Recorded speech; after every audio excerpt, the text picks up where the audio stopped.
नमस्कार साथियों, कल हम लोगों ने पढ़ा था विशेषण और विशेषण के भेद। विशेषण और विशेषण के भेद। तो एक बार पुनः हम लोग पढ़ लेते हैं।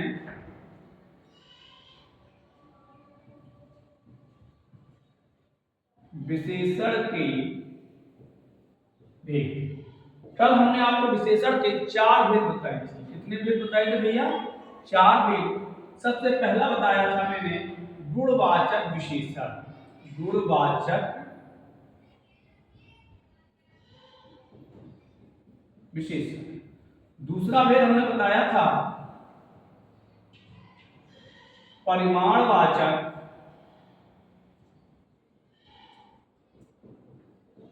विशेषण। तीसरा भेद था आपका संख्यावाचक विशेषण। और चौथा भेद था सार्वनामिक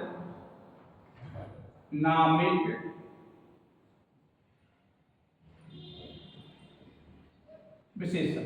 कल यहां तक हमारी आपकी चर्चा हुई थी कि विशेषण के जो भेद हैं वो 4 भेद हैं। पहला है आपका गुणवाचक विशेषण, दूसरा है परिमाणवाचक विशेषण, तीसरा है संख्यावाचक विशेषण और चौथा है आपका सार्वनामिक विशेषण। आज जो हम चर्चा करेंगे वो करेंगे गुणवाचक विशेषण की। तो चलिए भैया, गुणवाचक विशेषण किसे कहते हैं, गुणवाचक विशेषण क्या है, इसका प्रयोग कहाँ होता है, थोड़ा इस पे चर्चा कर लेते हैं। तो यह डालते हैं गुणवाचक विशेषण।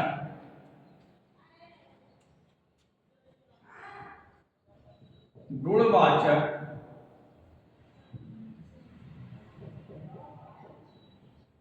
विशेषण। तो गुणवाचक विशेषण क्या है? ये नाम से ही ध्यान होता है गुण। हालांकि गुण के 2 रूप होते हैं। गुण एक अनेकार्थी शब्द है, यहां समझ लेते हैं। गुण एक अनेकार्थी शब्द है। एक का मतलब तो रस्सी होता है, गुण माने रस्सी, और दूसरे गुण का मतलब होता है स्वभाव। स्वभाव या कौन सा गुण है, क्वालिटी जिसे बोल सकते हैं हम। तो गुणवाचक विशेषण, तो जो शब्द, अब परिभाषा को हम देखते हैं। जो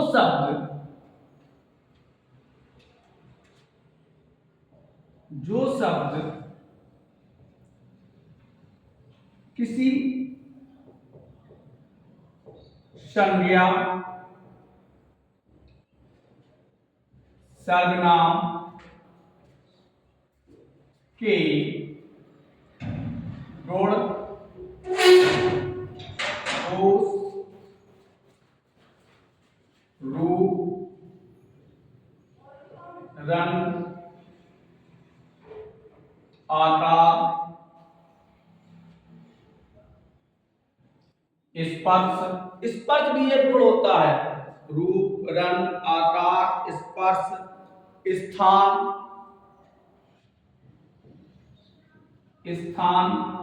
गंध आदि का बोध कराई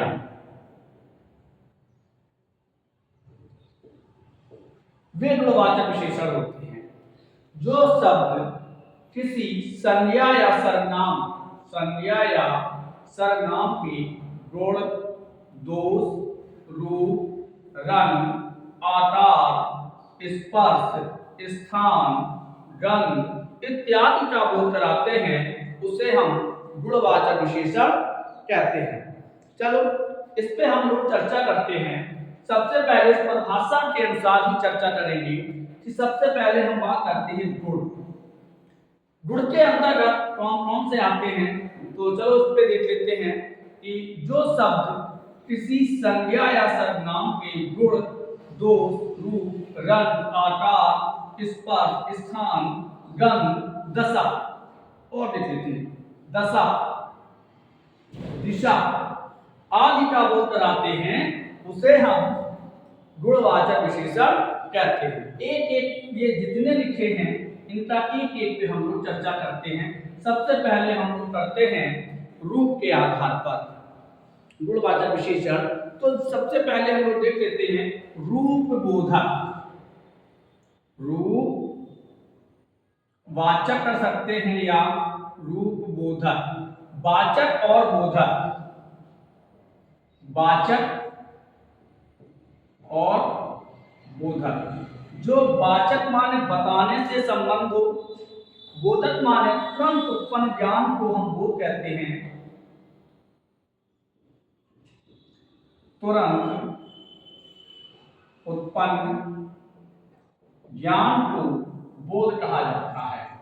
तो उससे संबंध तुरंत उत्पन्न ज्ञान से संबंधित जो बोध होता है, जो ज्ञान होता है, उसे हम बोधक कहते हैं। तो अब हम चर्चा करते हैं रूप बोधक। रूप का मतलब क्या होता है?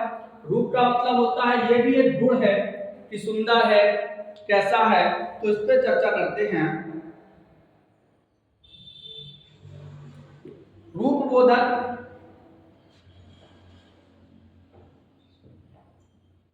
सुंदर। राम सुंदर लड़का है। राम सुंदर लड़का है। देखिए, रूप को हम एक चीज और कह सकते हैं। इसको हम कह सकते हैं, ऐसे समझ में नहीं आएगा तो हम सबसे पहले इसको हम गुणबोधक ही के ले रहे हैं। गुणबोधक या रूप बोधक। तो राम सुंदर लड़का है, उसका रूप सुंदर है, ये उसका गुण सुंदर है। ईमानदार,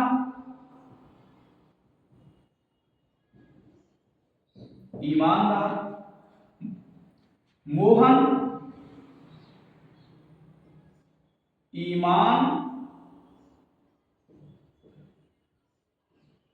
ईमानदार व्यक्ति है। तो देखिए, मोहन कैसा है? ईमानदार है, ये भी गुण है। अच्छा,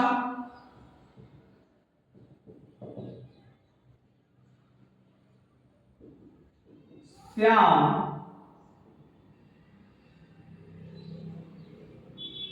अच्छा लड़का है। श्याम अच्छा लड़का है। देखिए, ये सब हमारे क्या है? ये सब हमारे गुण होंगे। जैसे सुंदर है, ईमानदार है, अच्छा है, सरल, जो कह देते हैं सरल, वह है स्वभाव से सरल है। तो यहां क्या है? वह स्वभाव से सरल है, तो ये भी एक गुणवाचक विशेषण है। सुंदर है, ईमानदार है, अच्छा है, सरल है। ये कैसे शब्द हैं? दयालु,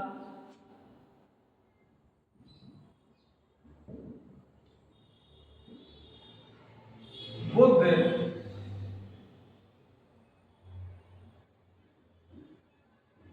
बहुत दयालु प्रवृत्ति के थे। तो यहां पर जो बुद्ध है, संज्ञा सर्वनाम, दयालु, ये भी एक गुण है। तो ऐसे शब्द जो किसी के गुण का वर्णन करें, चाहे वो ईमानदार हो, चाहे सुंदर हो, अच्छा हो, सरल हो, और आगे देख लेते हैं। जैसे एक आता है होशियार, होशियार, तो क्या देते हैं? यार वो बहुत होशियार है। तो राम होशियार व्यक्ति है। तो यहां पर देखिए, ये सभी हमारे गुणता बोध कराते हैं, यानी ऐसे शब्द जो किसी व्यक्ति के गुणता बोध कराते हैं, उसे गुणवाचक विशेषण कहते हैं। इसके अंतर्गत जो हमारी परिभाषा थी कि जहां संज्ञा या सर्वनाम के गुण, दोष। तो अब अगला चलते हैं हम, इसको एक बार फिर गुणवाचक में अंतर्गत में आते हैं। ईमानदार है, सुंदर है, सरल है, अच्छा है, दयालु है, होशियार है, इत्यादि शब्द। अब अगला लेते हैं दोष। दोष बोधक या दोषवाचक, दोष बोधक या दोषवाचक। तो इसको देख लेते हैं। दोषवाचक विशेषण। दोषवाचक, दोषवाचक गुणबोधक या दोषबोधक गुणवाचक विशेषण, दोष बोधक गुणवाचक विशेषण। अब यहाँ क्या है, यहाँ हमें व्यक्ति के दोषों का पता चलता है। जैसे हम कह दें बुरा, वह है बुरा व्यक्ति, वह है बुरा व्यक्ति। तो बुरा क्या है, दोष है उसमें, बुरा क्या है उसमें दोष है। तो जो बुरा शब्द होगा वो दोष बोधक होगा। अनुचित, अनुचित वह है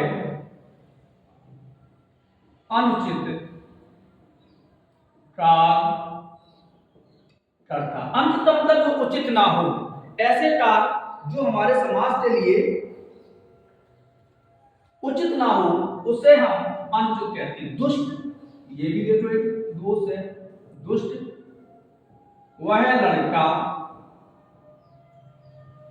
बड़ा दुष्ट है, या वह लड़का दुष्ट है, वह लड़का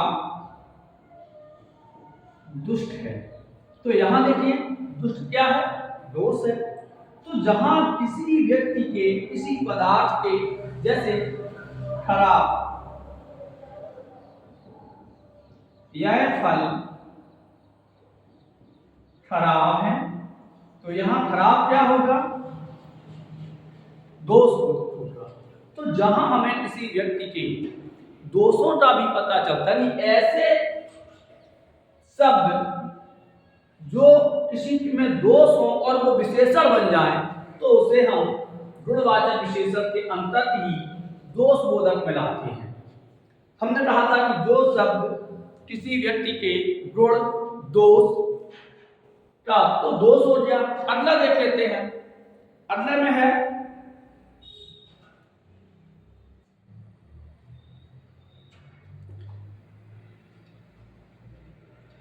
ही खत्म हो गई, आगे देखते हैं।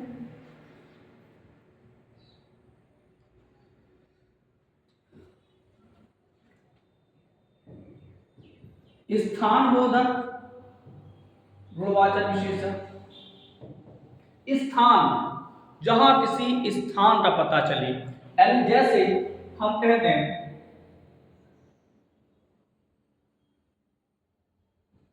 यह है व्यक्ति शहरी है, तो शहरी का मतलब होता है शहर से, तो यह व्यक्ति शहरी है, यह इसकी विशेषता है शहरी। तो यह एक स्थान का बोध रखता है, शहर एक स्थान का नाम, शहरी उससे संबंध रखने वाला। जैसे ग्रामीण, ग्रामीण वह है ग्रामीण व्यक्ति है, वह ग्रामीण व्यक्ति है। या मान के चले हम कि जो गांव से संबंध रखता है उसे हम ग्रामीण कहते हैं,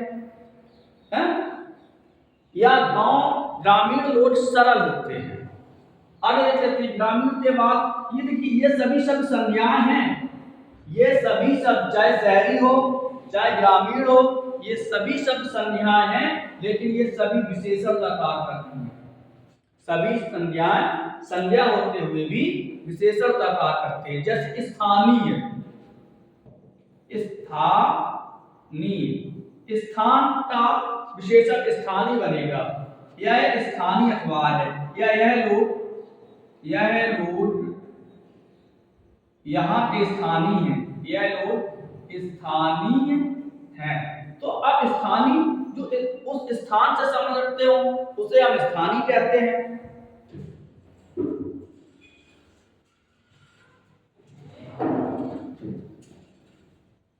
तो जो क्षेत्र, जैसे और एक कहते हैं स्थानीय के बाद क्षेत्रीय, क्षेत्र से यह व्यक्ति क्षेत्रीय है।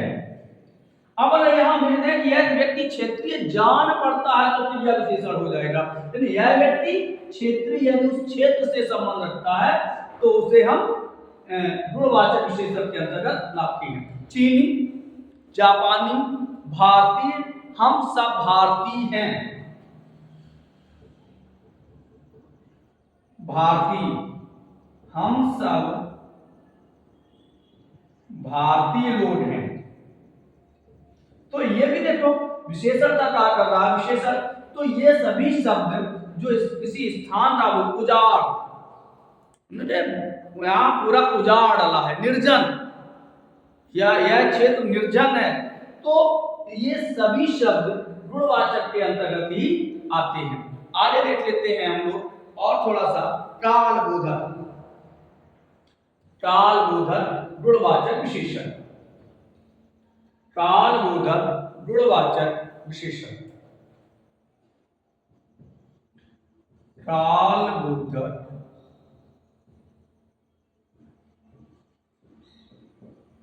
गुणवाचक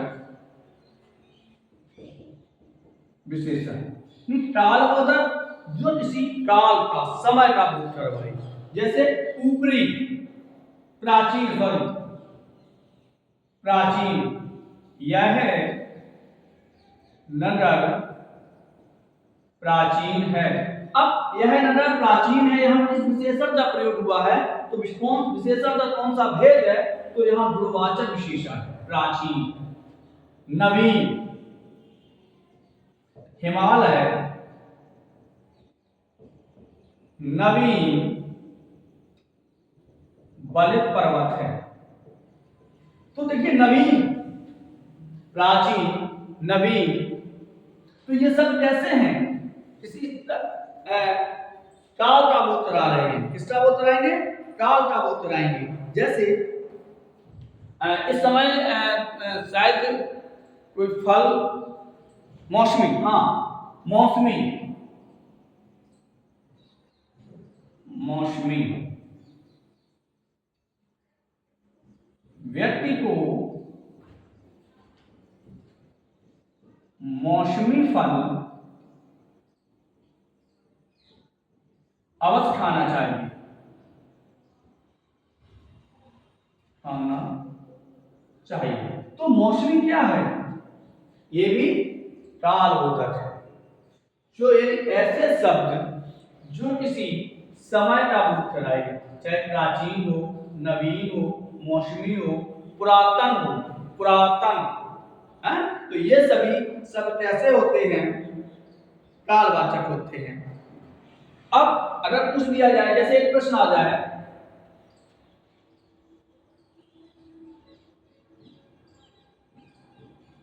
उदंत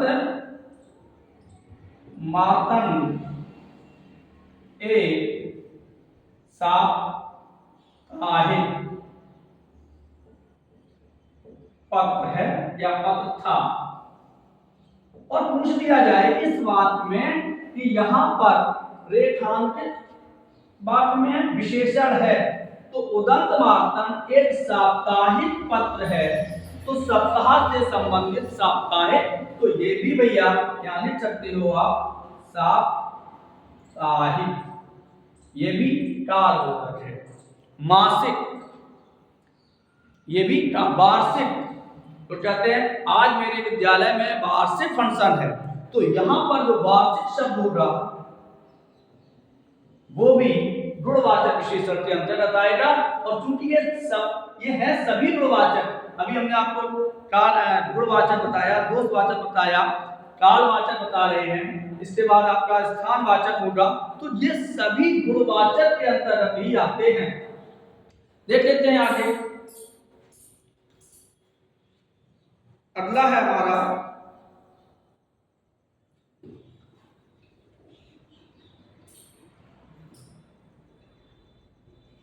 स्थानबोधक।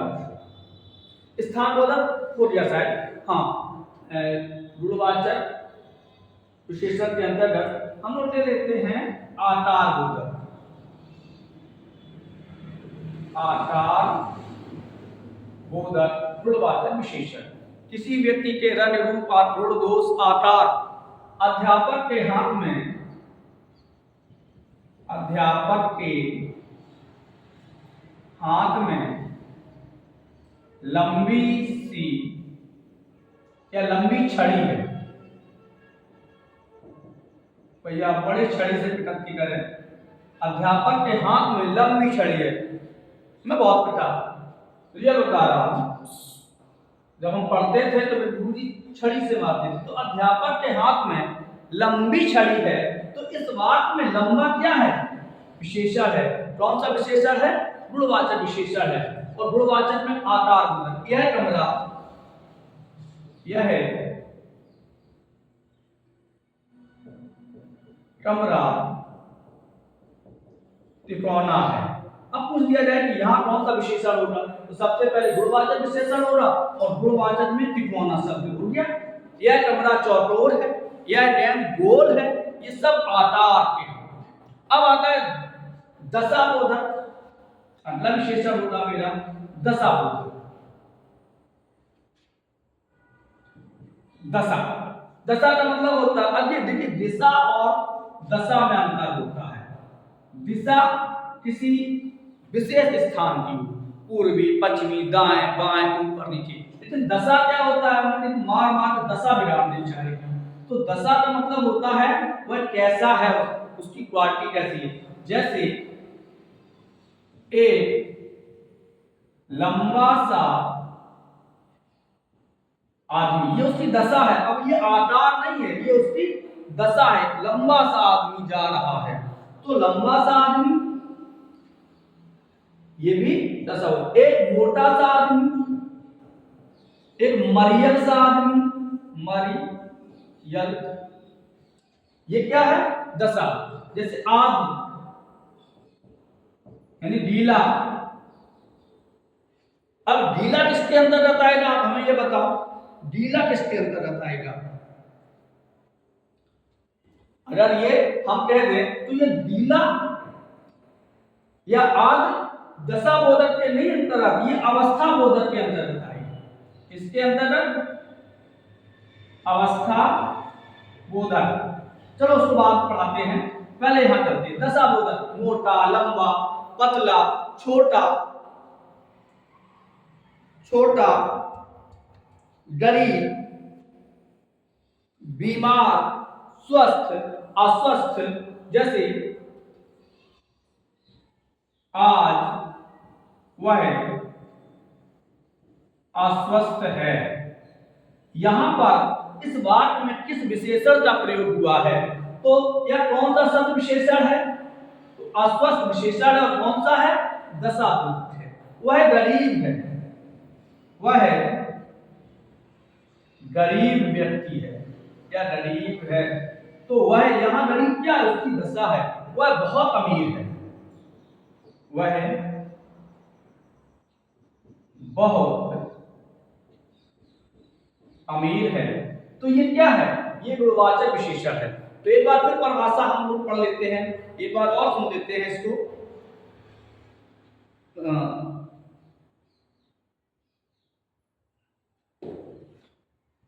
एक बार फिर परिभाषा को देखते हैं। तो गुणवाचक विशेषण आशा करते हैं समझ में आया। इसके अंतर्गत जैसे कभी कभी एक चीज और देख लेते हैं, बड़ा सरल है और हम लोग यहाँ कंफ्यूजन होते हैं।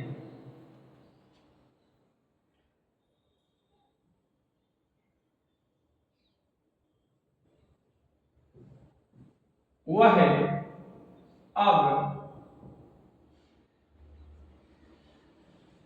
प्रौढ़ हो चला, वह अब प्रौढ़ हो चला। या सर्वनाम इधर कर देते हैं, राम अब प्रौढ़ हो चला। प्रौढ़ माने ना ज्यादा बूढ़ा ना ज्यादा जवान, तो प्रौढ़ हो चला। तो अब ऐसा वाक्य आ जाए और पूछ दिया जाए कि यहां पर विशेषण शब्द होगा, तो प्रौढ़ तो विशेषण हो जाएगा, लेकिन कौन सा विशेषण होगा? तो विशेषण होगा गुणवाचक, और गुणवाचक में होगा अवस्था बोधक। अवस्था बोधक। वह युवा व्यक्ति है। तो युवा क्या है? वह बूढ़ा व्यक्ति, वह वृद्ध व्यक्ति है, वह जवान है, वह नौजवान है। तो ये अवस्था बोधक में होता है। वह अभी शिशु है, यह है शिशु बालक किसका है।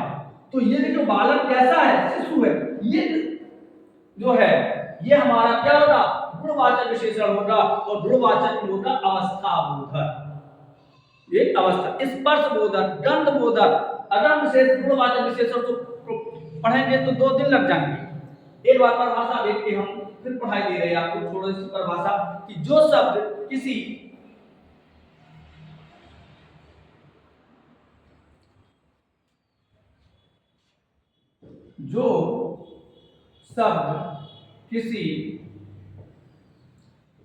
संज्ञा, सर्वनाम के गुण, दोष, रूप, रंग, आकार, सुगंध, स्पर्श आदि का बोध कराते हैं, उसे हम गुणवाचक विशेषण कहते हैं। अच्छा, एक चीज सुन लीजिए, जैसे कभी कभी आ जाता है यह वस्तु कठोर है, और यहां पूछ दिया गया कि निम्न में कौन सा विशेषण है, तो आपको यहां बताना होगा कि निम्न में कौन सा विशेषण है।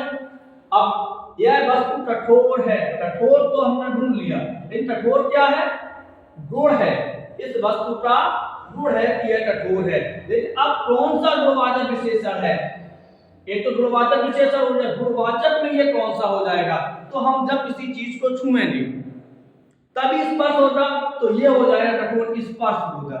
हालांकि ये भी पूछ दिए जाते हैं, ये भी पूछे जाने लगे हैं कि यह वस्तु मुलायम है, कोमल है, कोमल, कठोर, मुलायम, इनका हम जब उपयोग करेंगे या इनको जब हम छुएंगे, स्पर्श करेंगे, तभी हमें पता चलेगा कि ये कौन किस प्रकार की वस्तु है।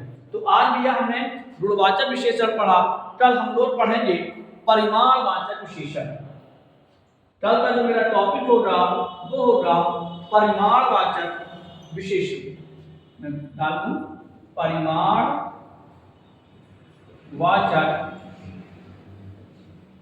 विशेषण, और कोशिश करते हैं, आशा करते हैं समझ में आएगा। जैसे ही विशेषण खत्म होगा मैं पूरे टॉपिक की आपको एक बार पूरा रिवाइज करवाऊंगा।